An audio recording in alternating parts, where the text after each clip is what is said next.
The prairie stretched wide and endless, a sea of tall, whispering grass that bent with every gust of wind. To most, the land seemed empty, barren even, but to the cowboy who lived there, it was both a prison and a refuge. His name was Jesse Colton, though no one had called him by it in years. For the past decade, he had lived alone on a weather-worn ranch tucked between dry hills and an aging oak grove, his only companions the rustle of wind, the creak of old wood, and the low nicker of his horse. Once Jesse had been a man known across the region, quick with a rope, steady with a rifle, and a figure people turned to when they needed help branding cattle, mending fences, or driving herds through the rough trails. He wasn't just a rancher. He was someone who belonged to the land and the people around it. But that was a lifetime ago, before the night that tore it all away. The details of his loss were not things he spoke of, not even to himself. His wife and little boy had been taken by fever, swift and merciless, and Jesse had buried them under the lone oak that still grew near the house. After that, his world hollowed out. He pushed people away, neighbors, friends, and family, until his ranch became his fortress of grief. Folks stopped calling, stopped visiting, and eventually stopped mentioning his name. Jesse preferred it that way. His days now were quiet, built from a rhythm that dulled his heart but kept his hands busy. At dawn, he would saddle his horse, Dusty, and ride the fence line, checking for breaks in the wire. He'd patch boards on the barn when storms, wore them thin, mend tools when they splintered, and haul water from the well even though the pump still worked. The tasks were endless, but they weren't for survival alone. They were a way to fill the silence, to keep his mind from wandering back to the family he had lost. At night, Jesse would sit by the fire with a tin cup of black coffee, staring into the flames until the embers dulled. He kept no clock and had no calendar. The seasons were his only markers of time. Summers baked the ground until it cracked. Autumns turned the grass into gold. Winters covered everything in white silence. And springs filled the air with restless winds. 10 years passed this way, and Jesse hardly noticed. The world outside had changed. Railroads pushed further west, towns grew busier, and strangers wandered lands that once knew only ranchers and native tribes. But Jesse remained still, like a man frozen in place while everything else moved on. To him, the outside world was no longer his concern. Though the loneliness weighed heavy, Jesse carried it as he would a saddle, firm on his shoulders but accepted. Talking to himself had become second nature. Sometimes he muttered to his horse, other times to the wooden porch he mended 100 times, and on rare nights he spoke aloud to the stars, as if his wife and son could hear him. Despite his silence, Jesse was not weak. His hands were still calloused, his aim steady, and his mind sharp. Yet beneath the surface, strength lay a deep weariness. A man who had locked away his heart for so long that he no longer remembered what it felt like to care for another soul. He convinced himself he didn't need to. Solitude was safer. No bonds, no grief, no goodbyes. But on that fateful evening, as the sun sank behind the hills and painted the sky in streaks of orange and violet, something stirred. Jesse was checking the southern gate of his property, a gate. He had walked past thousands of times before, when his horse pricked its ears and let out a low snort. Dusty had sensed something unusual. Jesse followed the horse's gaze and saw a movement in the distance, figures staggering through the tall grass. At first, Jesse thought it might be coyotes circling, but as the shapes grew clearer, he realized they were people. His gut clenched. For 10 years, no one had come this way. He tightened his grip on the reins, suspicion mixing with unease. He considered turning back, but his curiosity rooted him in place. The figures drew closer, and Jesse's eyes widened. They were young, girls, 4 of them, moving as if every step cost them the last of their strength. By the time they reached his ranch gate, Their legs buckled beneath them, and one by one, they collapsed onto the dust. Jesse sat frozen in his saddle. The sight tore through his solitude like a lightning strike splitting an old tree. For 10 years, he had seen no one, spoken to no one, and wanted it that way. Yet now, at his very gate, lay 4 lives depending on what choice he would make next. The cowboy's decade of silence had just ended. The air was cooling fast as twilight rolled over the prairie, the sky painted in bands of purple and rose. Jesse. Colton sat motionless in the saddle, his breath caught somewhere in his chest. Before him, at the edge of his land, 4 young girls lay crumpled in the dirt.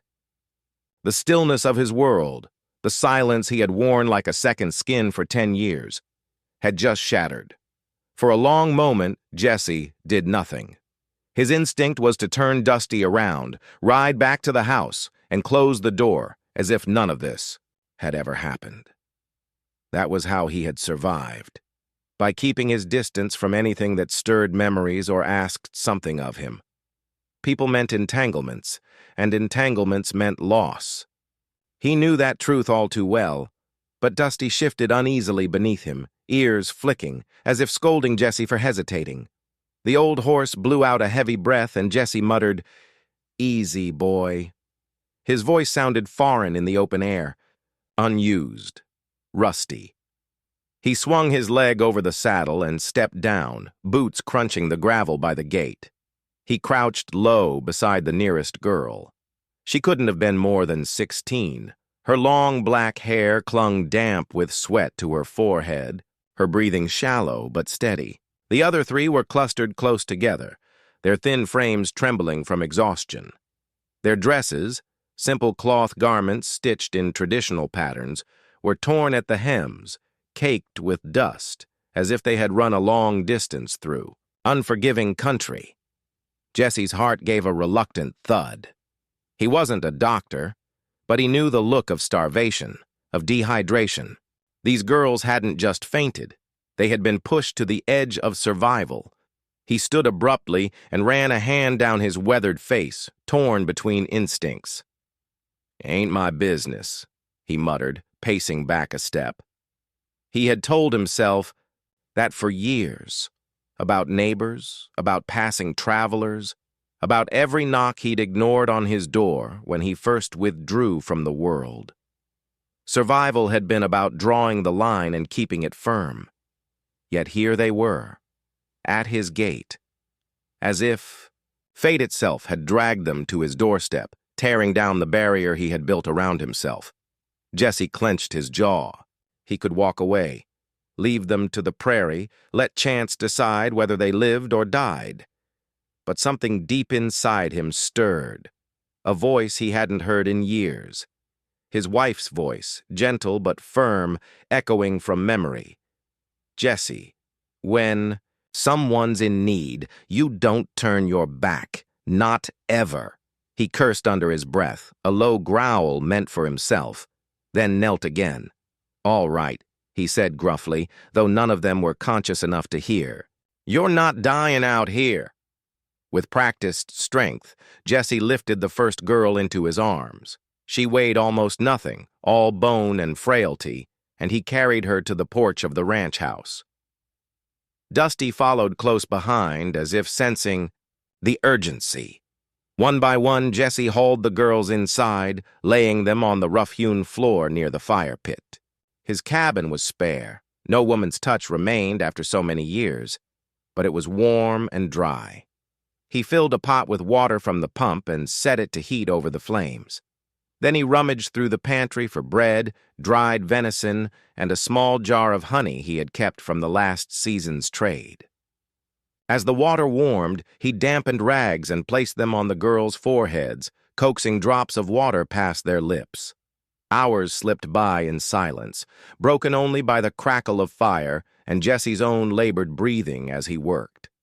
He hadn't tended to anyone in years, but the motions came back as if guided by instinct.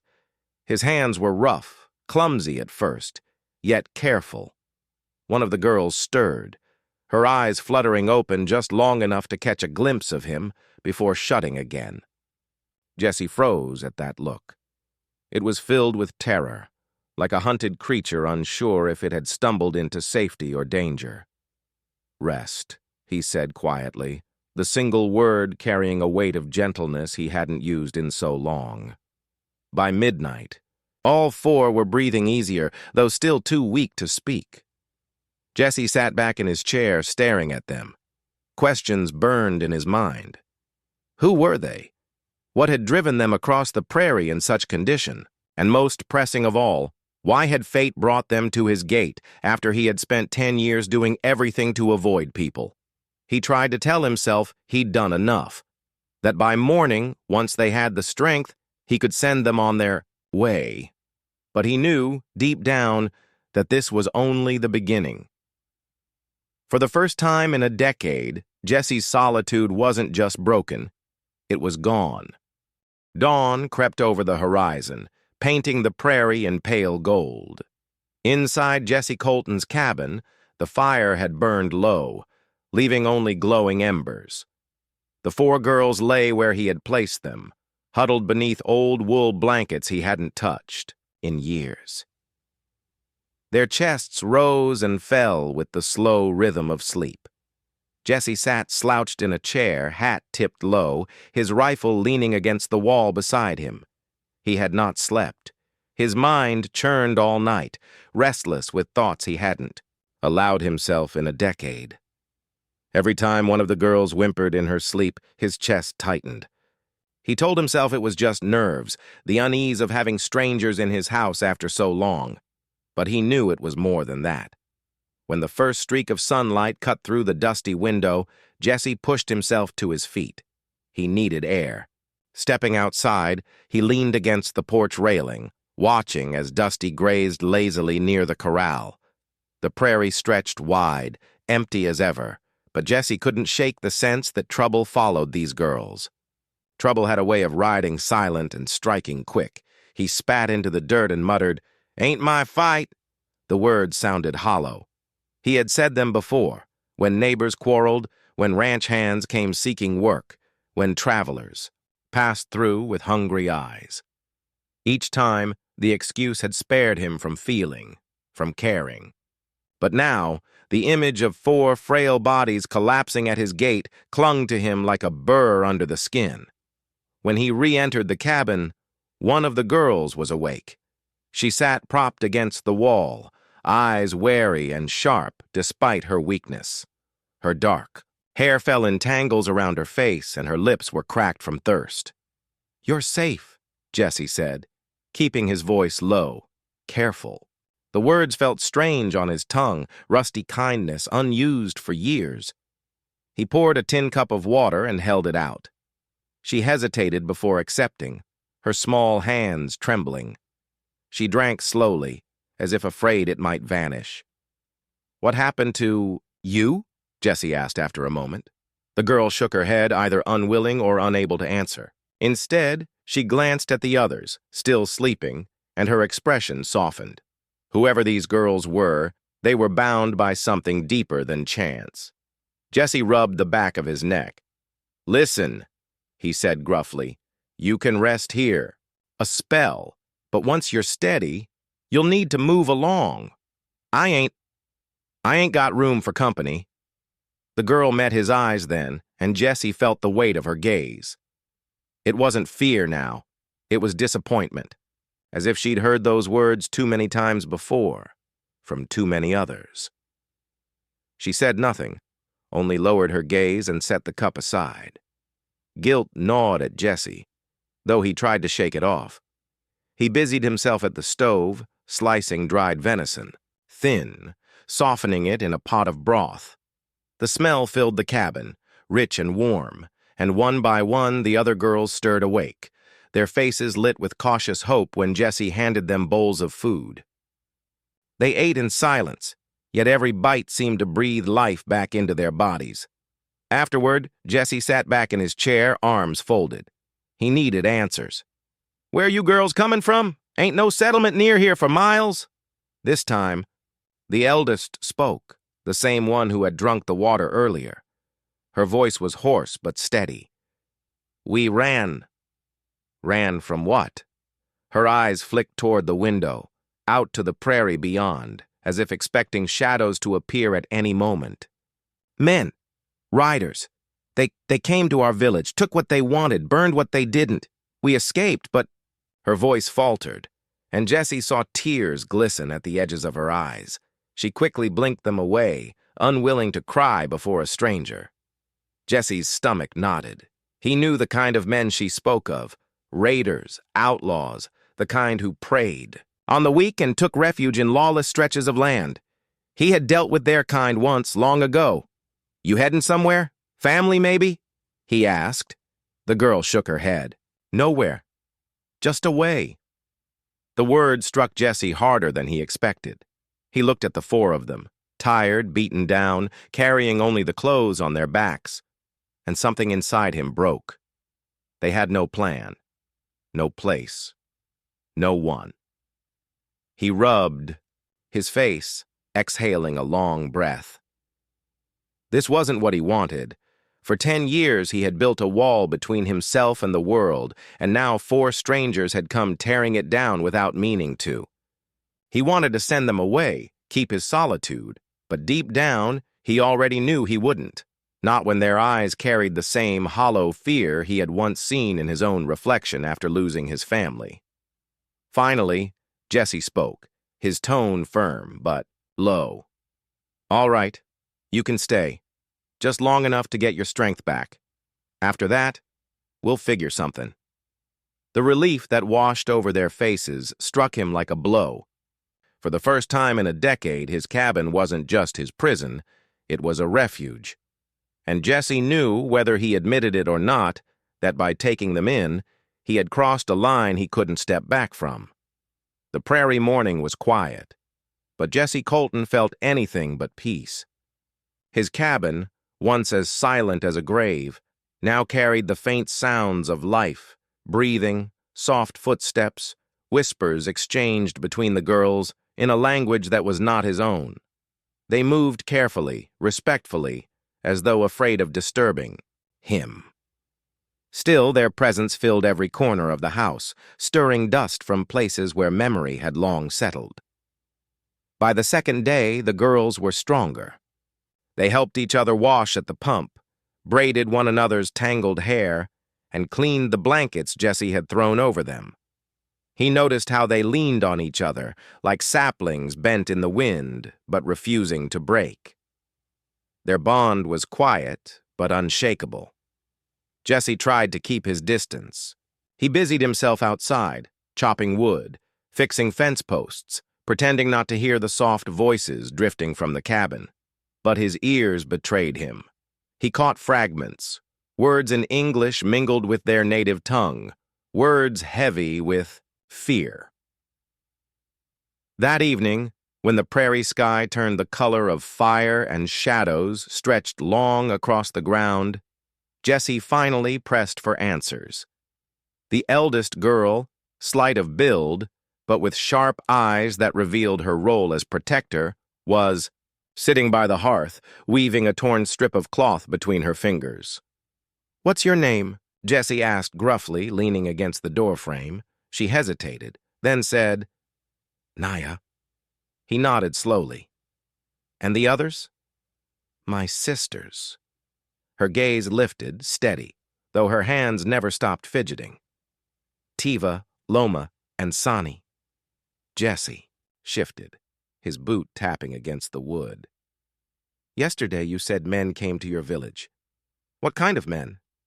Naya's lips pressed into a thin line. For a moment he thought she wouldn't answer.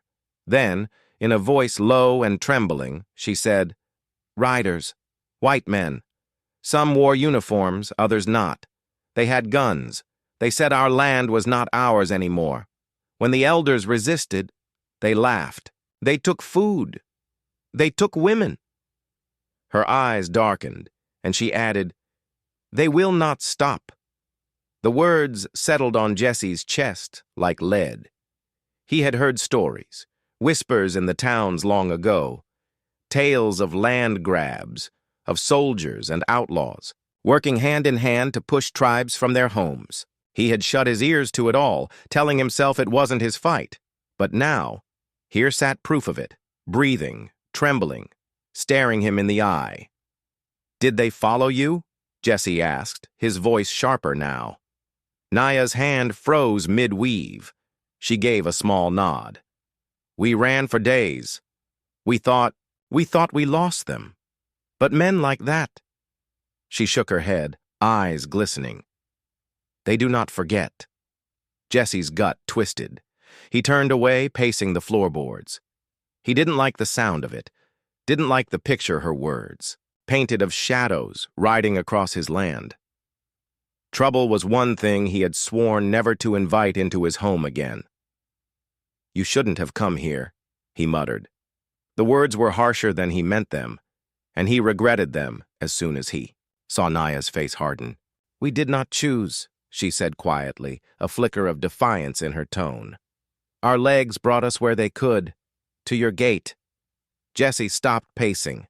The truth of it cut deeper than his own fears. They hadn't chosen his ranch.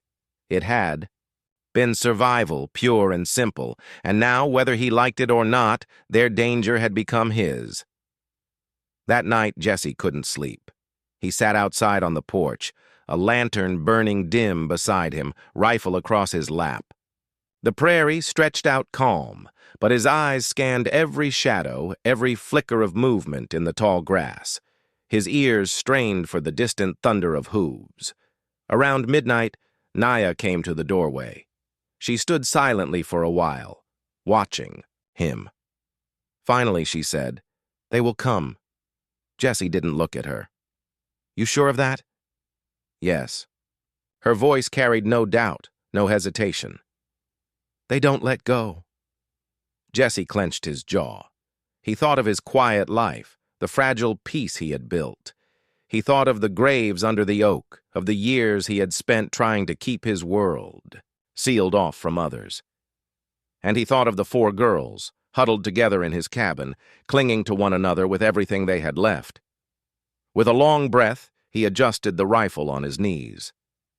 "Then we'll be ready if they do." Naya's eyes widened slightly, as if she hadn't expected him to say it. For a moment, the hardness in her expression softened. She gave a small nod, then disappeared back inside. Jesse stayed where he was, staring into the dark horizon. His solitude had ended the moment those girls fell at his gate. Now, it wasn't just his silence that was broken. It was the wall he had built around his heart, and in its place, danger crept closer with every passing night. The 3rd day after the girls' arrival, the prairie felt heavier, as if the air itself carried warning. Jesse Colton worked the ranch with restless hands, fixing fence lines and hauling feed, but his mind wasn't on the tasks. His ears strained. For the sound of riders, his eyes flicked off into the horizon. For years, his land had been a sanctuary of silence. Now, every creak of the windmill and snap of dry twigs made him reach for the rifle slung across his shoulder. Inside the cabin, the girls were regaining strength. They moved about more freely, helping with chores, sweeping the floors, tending to the fire. Sometimes they hummed low songs in their native tongue, melodies that floated through the air with a haunting beauty. Jesse tried not to listen, but the sound tugged at him, softening something he had worked hard to keep buried. It was Naya who broke the fragile wall first. One evening, while Jesse sat at the table sharpening his knife, she quietly placed a piece of cloth in front of him. It was a strip of hide, painted with small, careful symbols. "What's this?" he asked, narrowing his eyes at it. "A story," she said, "of our people. My mother painted it before." She trailed off, swallowing hard. "Before the men came?" Jesse studied the symbols, though he couldn't read their meaning.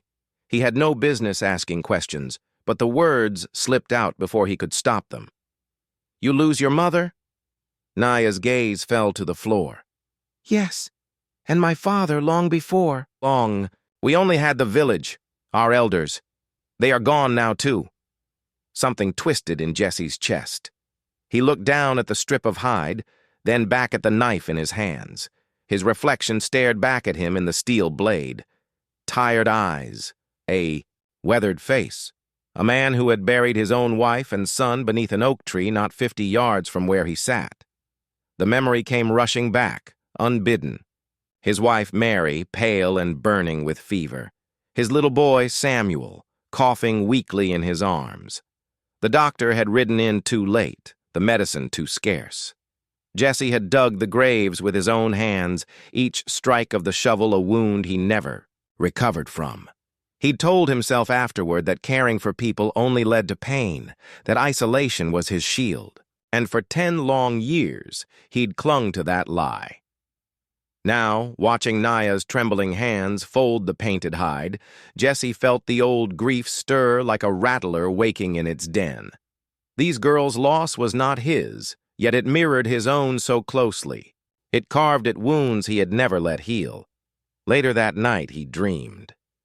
He saw Mary's face, heard Samuel's laughter echoing through the halls of the cabin as it once had. Then the laughter turned to screams, the cabin walls burning, faceless riders storming through the smoke. He woke with a start, sweat soaking. His shirt, rifle clutched in his hand before his eyes had even adjusted to the dark. Dusty neighed nervously outside. Jesse stepped onto the porch, lantern in hand. The prairie stretched still and silent, stars scattered bright across the sky. But in the distance, far off, he thought he saw a flicker of movement. Shadows against the horizon, gone as quickly as they appeared. Maybe just the wind, he muttered, though the words didn't convince him. When he returned inside, he found Naya sitting by the fire. She hadn't slept either. Her dark eyes lifted to him, and though she said nothing, he felt as if she saw straight through him, to the weight he carried, to the ghosts that haunted him. "You have lost, too," she whispered. Jesse froze. The words struck harder than a bullet. He didn't ask how she knew, didn't deny it. Instead, he lowered himself into the chair opposite her, staring into the flames. "A man can't keep losing people and keep going," he said after a long silence. "Best way to survive is to keep folks out." Naya shook her head. "No. Best way to survive is to hold on tighter. Alone, we break. Together, we stand." Her words were simple, but they rooted deep. Jesse wanted to argue, to tell her she was wrong, that solitude had kept him alive. But looking at her, at the way she kept her sisters close, he saw the truth in her eyes. As he sat there, the fire warming his face, Jesse realized something terrifying. These girls had stirred the ashes of his past, reawakened the man he had buried. And if riders truly were coming for them, he would not, could not, stand by and watch them fall. For the first time in a decade, Jesse Colton's heart ached, not just with grief, but with the raw, stubborn spark of purpose. And deep down, he knew that spark would soon be tested. The prairie had its own kind of silence, a wide, watchful quiet that stretched from horizon to horizon. But on the 5th day since the girls' arrival, Jesse Colton noticed that silence had changed. It wasn't the calm he had lived with for 10 years. It was tighter, heavier, like the air itself was holding its breath. Even Dusty, his old horse, grew restless, stomping at the ground and flicking his ears toward the distant hills. Jesse had been up since before dawn, checking the fence lines again, though he knew every inch of his land by heart. His gut told him something was coming, and his gut rarely lied. He rode the perimeter slow, eyes sweeping the grasslands, rifle resting across the saddle. Nothing moved but the wind. Still, unease gnawed at him. When he returned to the cabin, Naya was waiting at the porch with her sisters close behind. She didn't say anything at first, just searched his face, as if she already knew what he felt. "You saw something," she said finally. "Not yet," Jesse muttered, dismounting. He patted Dusty's neck, then set the rifle back into its place. "But I can feel it. The land don't sit quiet like this unless something's out there." Naya glanced over her shoulder at the others, then lowered her voice. "They're coming. I told you." Jesse clenched his jaw. He hated to admit it, but she was right. That evening, as the sun bled into the horizon, Jesse caught sight of them. Distant figures on horseback, no more than shadows against the fading light. But his eyes were sharp. 3 riders, maybe 4, moving slow, like predators testing the edge of their prey's den. They didn't approach the gate, just lingered at the far ridge, watching. Jesse's chest tightened. He stood at the porch with his rifle slung in his hands, every muscle coiled. The girls gathered behind him, silent, their breaths shallow. He could feel their fear radiating off them like heat. "They know we're here," Naya whispered. Jesse didn't answer.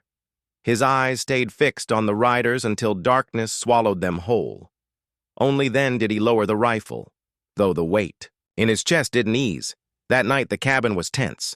Jesse barred the doors and windows, set his traps along the fence lines, snares, wire rigs, and a few tricks he hadn't used since his days driving cattle through outlaw country.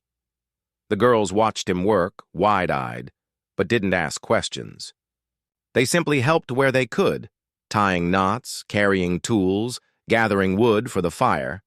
Afterward, Jesse sat at the table, oiling his revolver. The girls huddled near the hearth, whispering among themselves. Every so often, he caught a word in English. Riders. Village. Burned. Finally, Naya broke the silence. "They won't stop, Jesse." It was the first time she had said his name. "If they know we're here, they'll come until they have us." Jesse looked up sharply. "Not while I'm standing between em and this cabin." Naya held his gaze. "You can't fight them all." He set the revolver down with a soft thud. "I don't need to fight them all. Just need to make sure they don't get past me." For a moment, neither spoke. The fire cracked, throwing shadows across the walls. Jesse's eyes burned with a stubbornness Naya seemed to recognize, the same kind that kept him alive all those lonely years. Finally, she nodded as if she understood. Still, when the girls drifted off to uneasy sleep, Jesse remained awake, pacing the floor with rifle in hand. His thoughts spun back to the graves beneath the oak tree. He had failed to protect his wife and son from illness, from a fate he couldn't fight. But this was different. These men were flesh and blood. They could be stopped. Outside, the prairie whispered with the wind. Then, faint, almost too faint to hear, the distant whinny of a horse. Jesse froze. He moved to the window, peering through the slats. There they were again, shadows near the gate, not approaching, not retreating. Just waiting. Jesse's hand tightened on the rifle. His solitude was gone, and his home had become a battleground. The riders knew he was sheltering the girls. They were testing him, circling like wolves. He drew a slow breath, steadying himself. If it's a fight they're after, he thought, they'll find I ain't as dead inside as I've let myself believe. Behind him, one of the girls whimpered in her sleep. Jesse glanced back, his eyes softening. For 10 years, he had lived for nothing but survival. Now, for the first time since burying his family, he had a reason to fight. The shadows at his gate had no idea what kind of man they were about to reckon with. The riders didn't come at dawn. That was the first thing Jesse noticed. Men who lived by lawless means usually struck when the sun was low, when shadows stretched long and fear sat heavy. But these men, they were patient. They wanted him to wait, to sweat, to doubt himself. Jesse didn't. He had risen before first light, moving with the precision of a man who'd been preparing for a fight his whole life. The ranch became his fortress. He checked the snares strung along the fence line, dug shallow trenches near the corral, and scattered shards of glass beneath the windows. He moved with steady hands, each action practiced and deliberate. Inside, the cabin? The girls watched him silently, They had offered to help, but Jesse shook his head. Your job's to stay low, stay quiet. Don't open that door for nobody but me. Understand? Naya nodded, her chin firm despite the fear in her eyes. We'll do as you say. By noon, the land had grown too quiet. The birds had gone still. Dusty pawed the ground uneasily, nostrils flaring at scents Jesse couldn't yet catch. Jesse sat on the porch, rifle across his knees, revolver at his hip. He didn't move, didn't blink, just watched the horizon. Then he saw them. 4 riders this time, not 3. They came slow, their horses kicking up small plumes of dust. Their clothes were ragged, their hats pulled low, but Jesse could see the gleam of rifles strapped to their saddles. They stopped just short of the gate, fanning out wide. One of them, a tall man with a scar running down his cheek, spurred forward a few paces. He lifted his hand in mock greeting. "Afternoon, stranger," the man called, his voice carrying easily on the dry wind. "Mighty fine spread you got here." Jesse didn't rise. "Ain't for sale?" The scarred man chuckled. "Didn't ride out here looking to buy. See, we lost something. 4 young things, fragile, scared. They belong to us." His grin spread wide, showing yellow teeth. "Now I figure you've seen 'em. Maybe even got 'em hid away in that little cabin of yours." Jesse's hands tightened on the rifle. "Ain't seen nobody. Best you ride on." The scarred man's grin soured. "That's so. Funny thing, old man. You look like the type who don't take kindly to visitors, but we tracked their steps straight to your gate. Can't be no mistake." He shifted in the saddle, signaling to the others. Jesse's gut told him what was coming. He rose slowly, steady as the oak tree that shaded the graves behind his house. "Turn back now," Jesse said, his voice like gravel.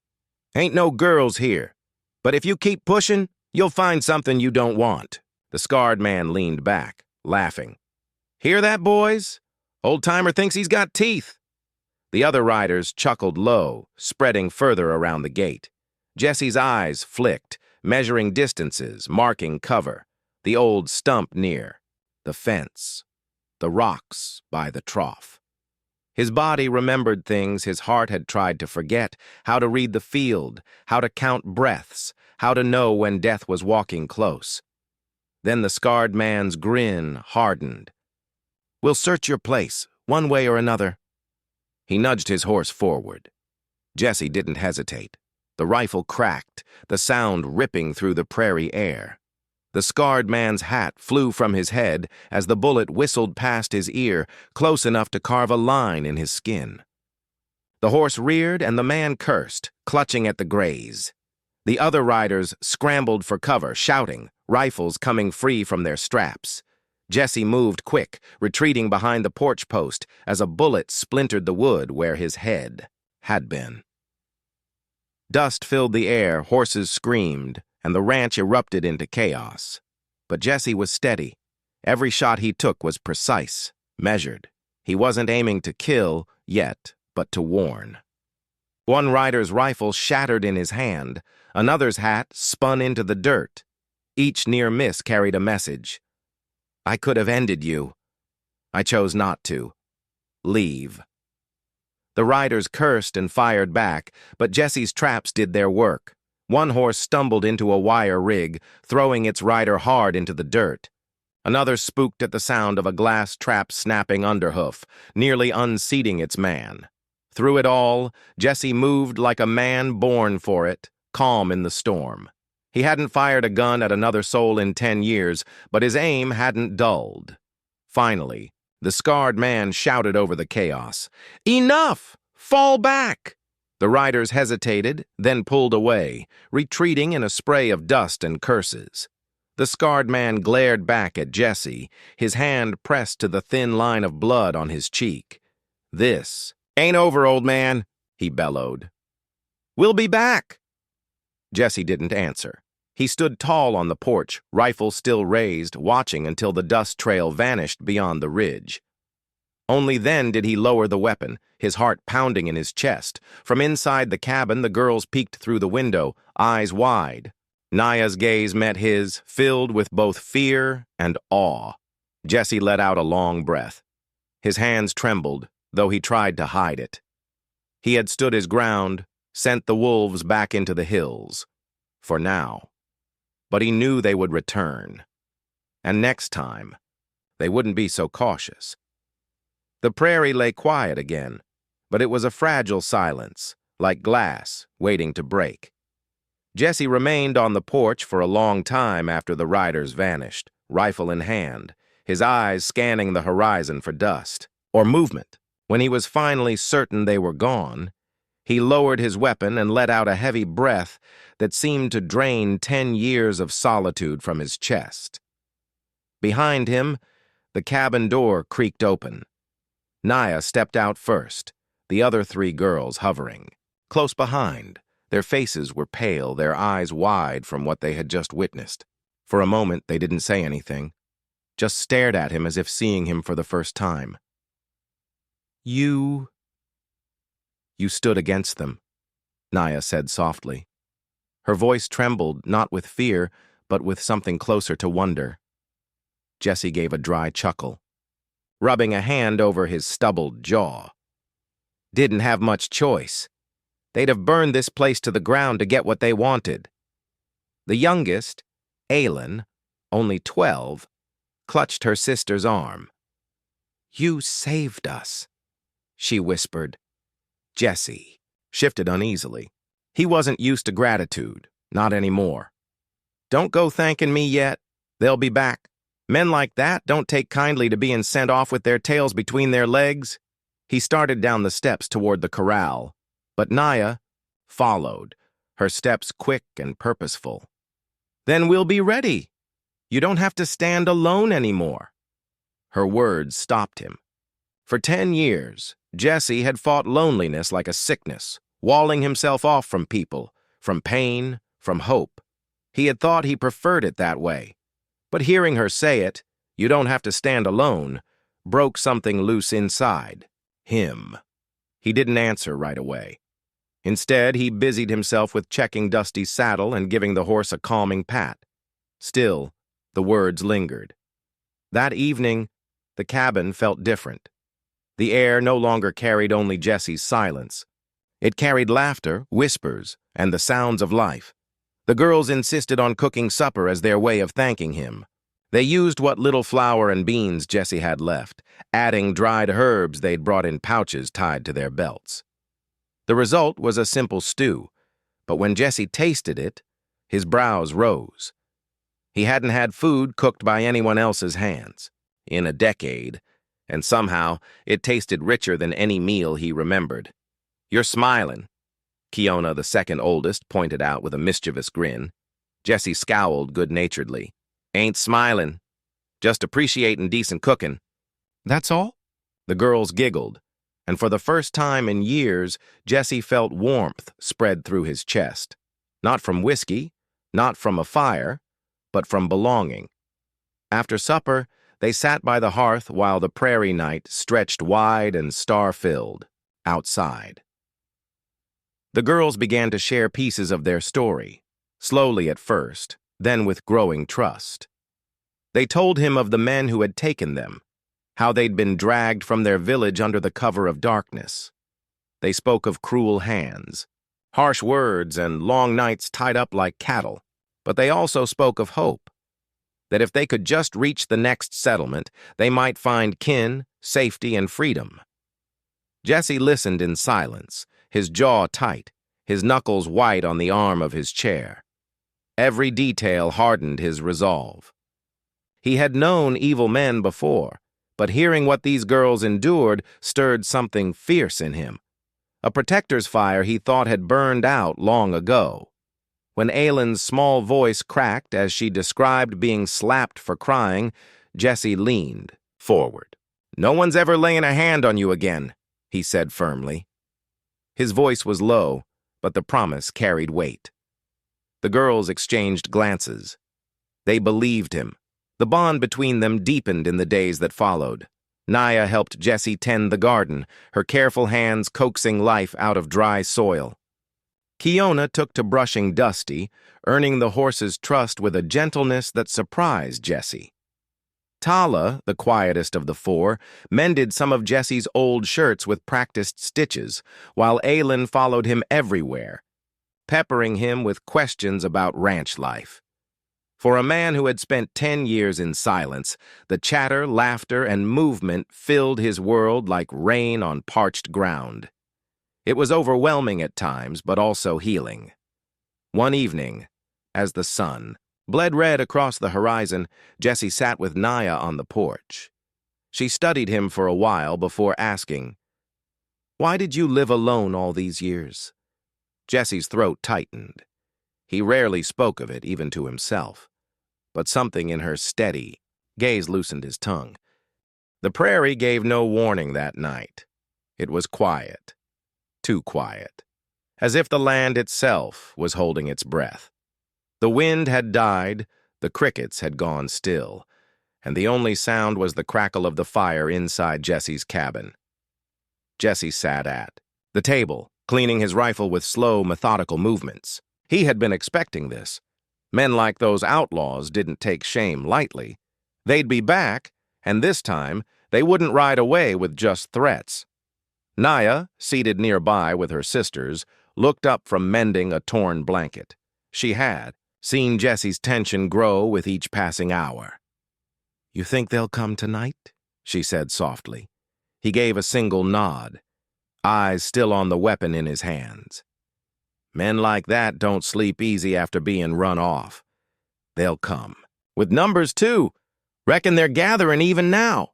The girls exchanged anxious glances. Aylin clutched the edge of the blanket, her knuckles white. "What if there's too many?" Jesse paused, then looked at each of them in turn. "Then we stand. Together. Ain't about numbers. It's about grit. And we've got more of that than they reckon." By dusk the next day, the first signs appeared. A thin line of dust rising on the horizon. Jesse spotted it from the porch and called the girls inside. His voice was calm, but the urgency in his eyes told them everything. They're coming. The girls helped as Jesse had taught them. Naya and Kiona gathered buckets of water and placed them near the walls in case fire was used. Tala closed the shutters and barred the windows. Aylin stayed close to Jesse, helping him stack ammunition. Within easy reach, the cabin transformed from a humble home into a fortress, every corner prepared for resistance. Jesse's heart swelled with pride watching them. These four who had been so fragile when they first collapsed at his gate, now moving with purpose and courage. Night fell, and with it came the riders. The sound of hooves thundered through the stillness, then the sharp whistles and cruel laughter of men who thought themselves untouchable. Lanterns swung from their saddles, casting wild shadows across the grass. They surrounded the cabin in a half-circle, torches flaring, weapons glinting. At their head was the same scar-faced man who had threatened Jesse days before. Only now his sneer was darker, his eyes burning with vengeance. "Cowboy," he bellowed, "you've got something don't belong to you. Hand over the girls, and maybe we'll leave your bones unbroken." Inside, Aylin whimpered.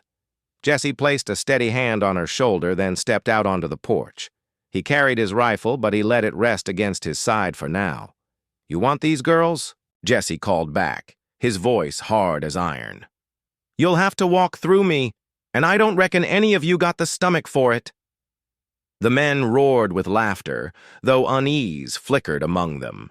They remembered the cowboy who had stood his ground last time, and this time he looked even more unshakable. The scar-faced leader snarled, "Light it up, boys!"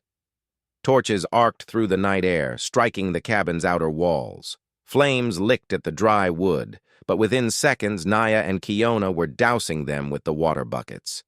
Smoke stung their eyes, but they worked, fast, smothering the fire before it spread. Gunfire erupted next. Bullets smacked against the cabin's shutters, splintering wood. Jesse ducked behind a support beam and returned fire, his shots sharp and precise.